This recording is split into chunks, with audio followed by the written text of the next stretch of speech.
Oi pessoal, tudo bem? Nessa aula vamos iniciar a confecção processual, o início, o preenchimento do formulário DS-160. Lembre-se de salvar o ID de referência, ele começa com AA00. Ele é importantíssimo para que qualquer coisa que saia do normal, ou seja, o tempo que expire ou a própria energia da sua residência que acabe, você possa recuperar o seu formulário e iniciar exatamente de onde parou. As informações pessoais estão divididas em duas seções, Pessoal 1 e Pessoal 2. Nessa primeira tela, serão visualizados campos para o sobrenome, o nome e mais abaixo o nome completo. A ordem de preenchimento é somente sobrenome no campo superior, somente o primeiro e para o caso de pessoas com o nome composto, exemplo, Max Rodrigo, aí é no segundo campo, e por fim, no último campo, o nome completo. É importante frisar que tanto o nome quanto o sobrenome devem ser preenchidos exatamente iguais aos que constam no passaporte. Mesmo se o primeiro nome estiver no lugar do sobrenome e vice-versa, mantenha esta forma no preenchimento. O formulário DS-160 não pode de forma alguma divergir do passaporte. Em seguida, o formulário pergunta se a pessoa já teve outro nome, seja nome de casado, nome de solteiro, apelido ou entre outros. São válidos apenas nomes com validade legal. Na pergunta seguinte, o formulário pergunta se existe algum telecódigo que representa o nome da pessoa. Telecódigos são números de 4 dígitos que representam caracteres em alguns nomes no alfabeto não romano. Se sim, especifique. Caso contrário, apenas prossiga, ok? Em seguida, deve ser preenchido o sexo, masculino ou feminino, sem a opção de escolher diversos. Neste caso, é aconselhável preencher o sexo conforme consta no passaporte. Logo após, estado civil. Em caso de pessoas divorciadas, é importante se lembrar a data de nascimento do então cônjuge, a data do casamento, a data do divórcio, além de informar o motivo da separação. Referente ao motivo, é sempre recomendado indicar como incompatibilidade de gênios. Outros motivos podem ser questionados e, para evitar problemas, a melhor resposta é essa. Em caso de separação legalizada, que é quando o solicitante está separado, porém não judicialmente, indique essa informação no formulário. Depois há campos para a data de nascimento, cidade, estado, país e região de nascimento do ex-cônjuge. Passando para a próxima tela, temos as informações pessoais 2. Aqui deverá ser indicado o país de nascimento novamente. Abaixo, o formulário pergunta se o solicitante possui alguma nacionalidade diferente da indicada. Em caso de dupla cidadania ou naturalizados brasileiros, é importante indicar a outra nacionalidade, com os dados complementares solicitados. Em seguida, a pergunta é se o solicitante tem residência permanente em outro país diferente do indicado. Se a resposta for sim, devem ser preenchidas as informações correspondentes. Abaixo, existem 3 campos para serem preenchidos.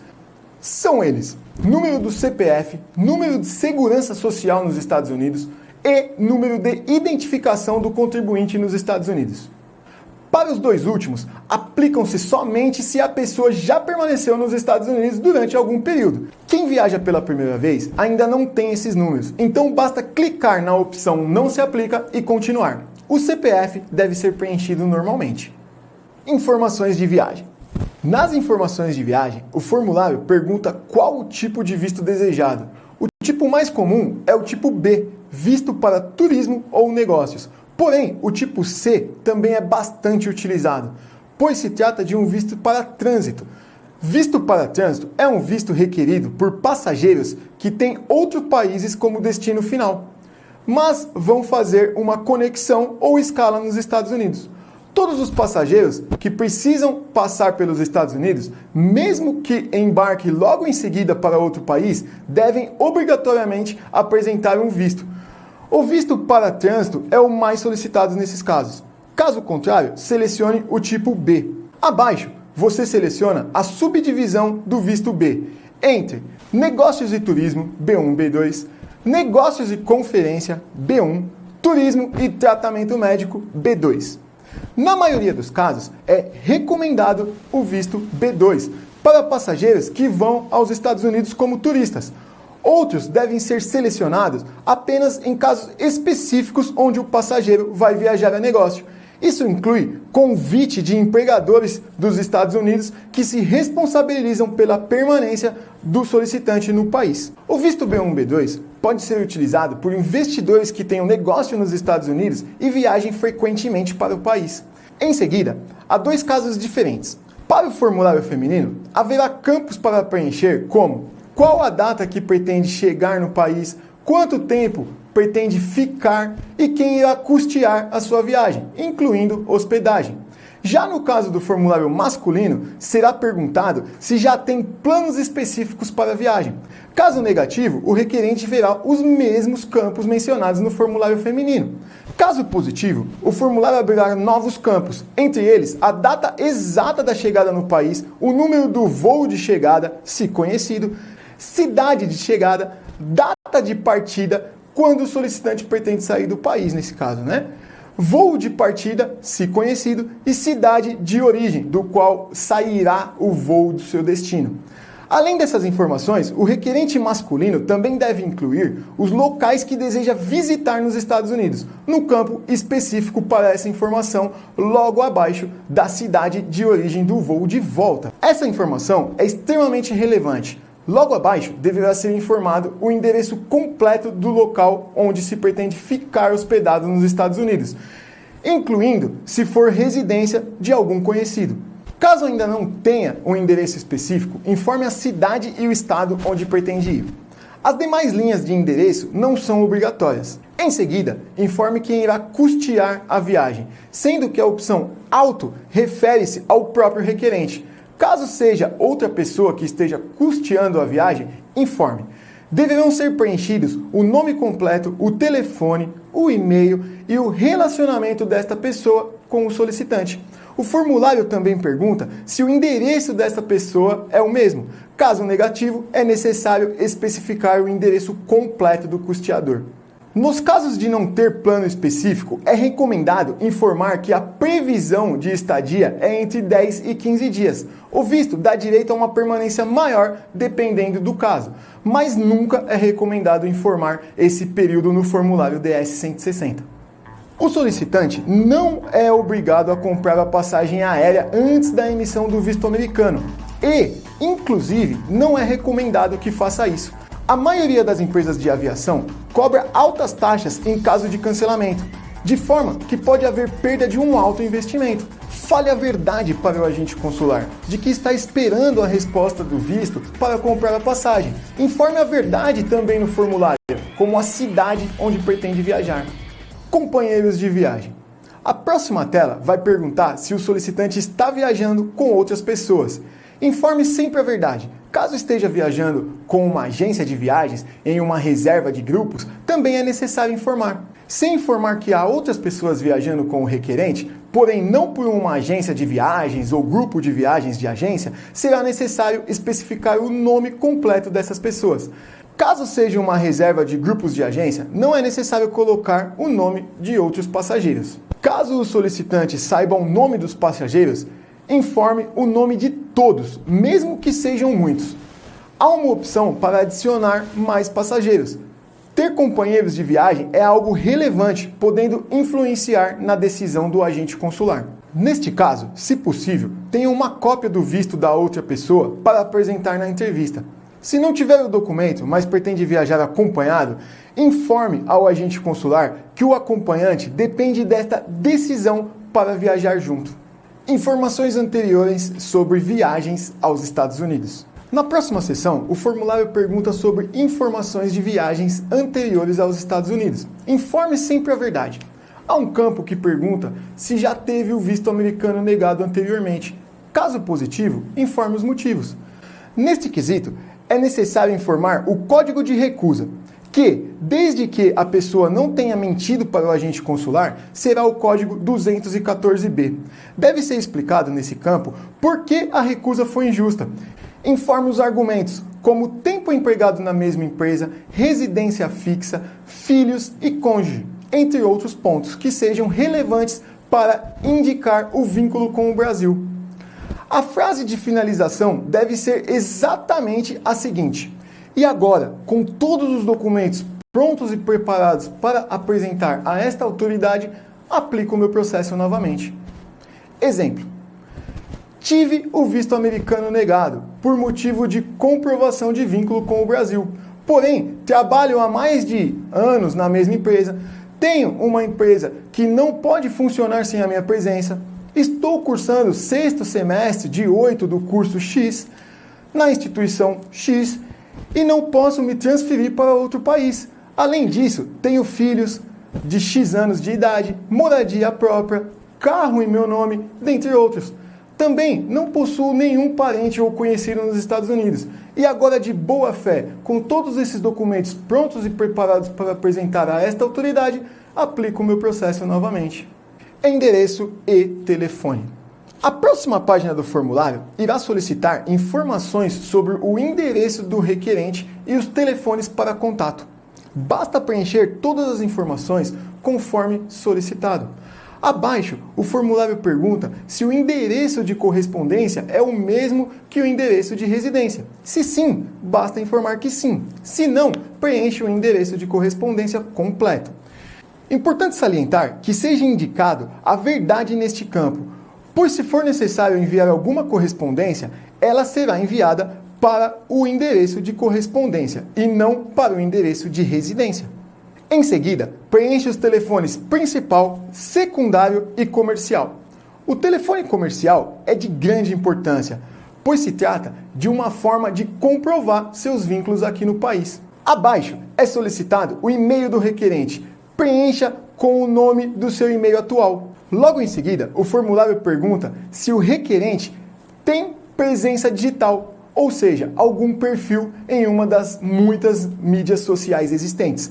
Caso positivo, indique qual a rede social e coloque o nome do perfil exatamente como está na rede social em questão. Exemplo: se o nome do requerente é José da Silva, mas em seu perfil do Facebook está escrito Zé Silva, deve ser preenchido como Zé Silva. Preenchida essa parte, podemos passar para a próxima página.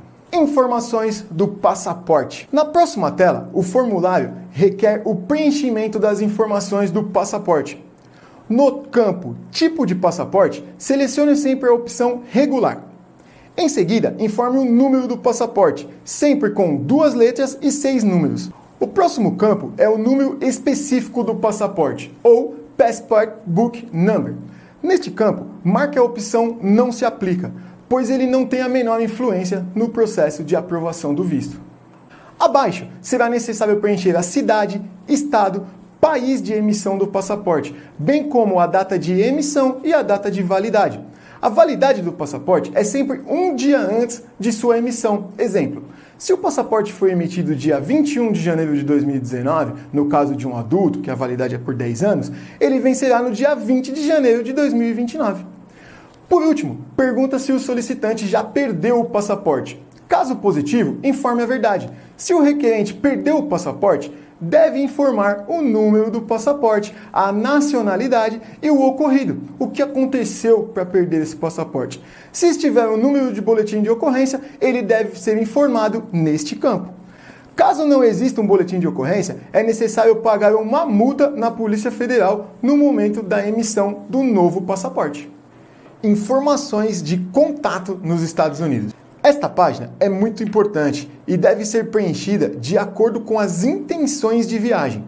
Digamos que o solicitante tem um parente nos Estados Unidos, porém ele não pretende visitar ou encontrar com este parente.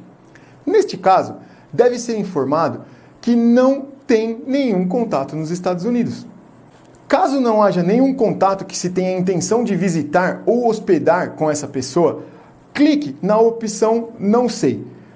Preencha o campo Nome da organização como Hotel a definir. Na relação Organização com o solicitante, selecione Outros. Abaixo, preencha o endereço e informações de contato do local onde pretende ficar. Se não tiver um local em vista, preencha vagamente como Hotel em Orlando, por exemplo. O endereço não é obrigatório. Número do telefone, preencha com uma sequência de 5 zeros. No campo do e-mail, basta selecionar Não se aplica. Informações sobre família. Parentes. Nesta tela serão preenchidas informações sobre filiação. Este é o campo que prova que o solicitante não tem parente nos Estados Unidos, já que deve ser indicado o nome completo e data de nascimento dos pais. Com essas informações, o agente consular conseguirá verificar se existe ou não parentes do requerente nos Estados Unidos. Por isso, é sempre importante preencher o formulário com a verdade. Em seguida, o formulário pergunta se há outros parentes nos Estados Unidos, parentes de primeiro grau. Caso positivo, informe. Se o solicitante tiver um irmão nos Estados Unidos, ele com certeza informou o nome completo e data de nascimento dos pais. Portanto, se for indicado que o solicitante não tem parentes nos Estados Unidos, estará colocando informações divergentes e seu visto pode ser negado. Isso vale, inclusive, se o parente estiver ilegal no país, viajou legalmente com o visto e permaneceu no país após a validade do visto. Há muitos casos onde o visto é concedido se a pessoa disser a verdade. Porém, se omitir essa verdade, o visto tem uma chance muito maior de ser negado. Se você tiver realmente um parente nos Estados Unidos, informe que tem. Se não tiver, informe que não tem. Por último, informe se o solicitante tem outros parentes nos Estados Unidos, que não sejam parentes imediatos.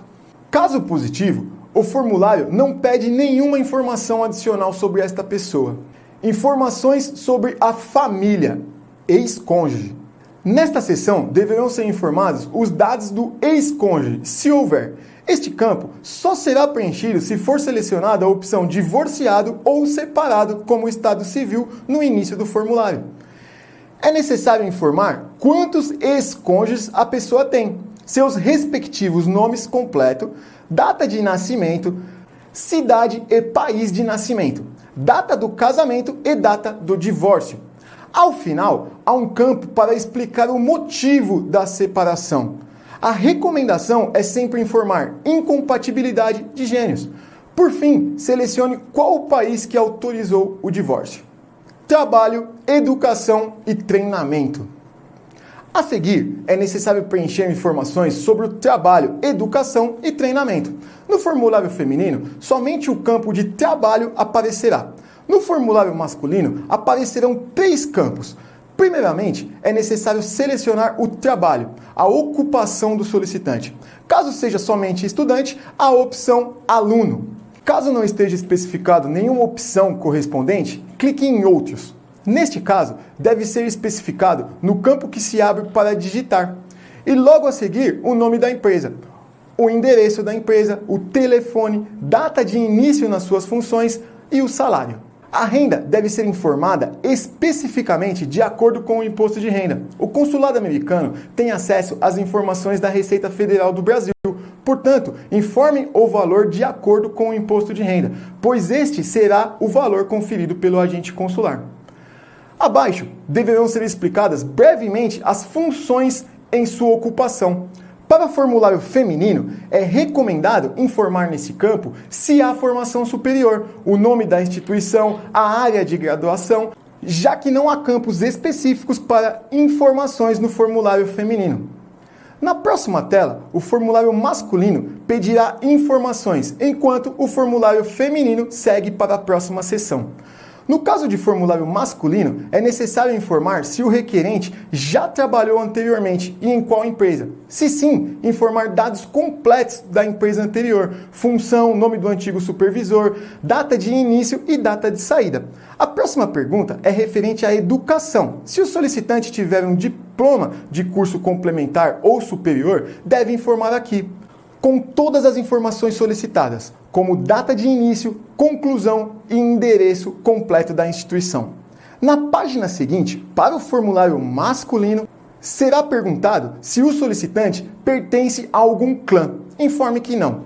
Em seguida, informe os idiomas que o requerente fala, viagens a outros países nos últimos 5 anos, especificando para onde, além de outras informações complementares. Preencha todas as informações que forem pertinentes sempre com a verdade. No caso de idiomas, somente indique a língua que realmente fala, se for de um nível fluente, de forma que possa manter uma conversação em inglês, pois o agente consular poderá conduzir toda a entrevista em inglês. Nestes casos, se o inglês da pessoa não for suficiente para manter esta conversação, recomenda-se informar que não fala o idioma. Em caso de policiais militares, há uma pergunta sobre habilidade com arma de fogo. Essa informação deve ser respondida como sim por todos os solicitantes que tiverem porte de arma, ou será encarada como inconcluente a sua solicitação. Perguntas finais. Na próxima sessão, haverá uma série de perguntas de cunho pessoal. É necessário responder a todas essas perguntas com total sinceridade, somente com sim ou não. Por fim, haverá uma pergunta sobre o preenchimento do formulário. Se o solicitante foi ajudado por alguém na hora de preencher o formulário, diga que sim e informe a verdade no preenchimento, pois isso aumenta muito as chances de sucesso. Na finalização, deverá ser assinado eletronicamente o formulário e enviado. Neste momento, é de extrema importância que se tenha a certeza de que todas as informações inseridas no formulário são verídicas. A partir daqui, o consulado americano recebe as informações e elas se tornam um documento que pode ser utilizado nos mais diversos casos, contra ou a favor de sua solicitação, dependendo da veracidade das informações. Mais um motivo para sempre preencher o formulário com a máxima verdade. Recomenda-se salvar a aplicação do formulário com a opção Print, onde constam todas as informações que foram preenchidas. Salve este campo como medida de segurança, para comprovar a forma como o formulário foi preenchido. Além disso, é importante guardar essas informações, para que na entrevista presencial se apresente as mesmas respostas que foram preenchidas no formulário. Informações divergentes se tornam suspeitas e podem acabar influenciando na decisão do agente consular. Porém, atente-se para as datas de início, como trabalho e estudo. Essas informações podem ser cortadas do print da aplicação, mas é importante tê-las em mente no momento da entrevista presencial. Também é recomendado salvar a confirmação do formulário DS-160, pois será relevante tanto para o atendimento junto ao CASV, quanto para o atendimento junto ao consulado americano. Guarde o ID da aplicação do formulário DS-160, pois é através dele que o solicitante prosseguirá com os próximos passos.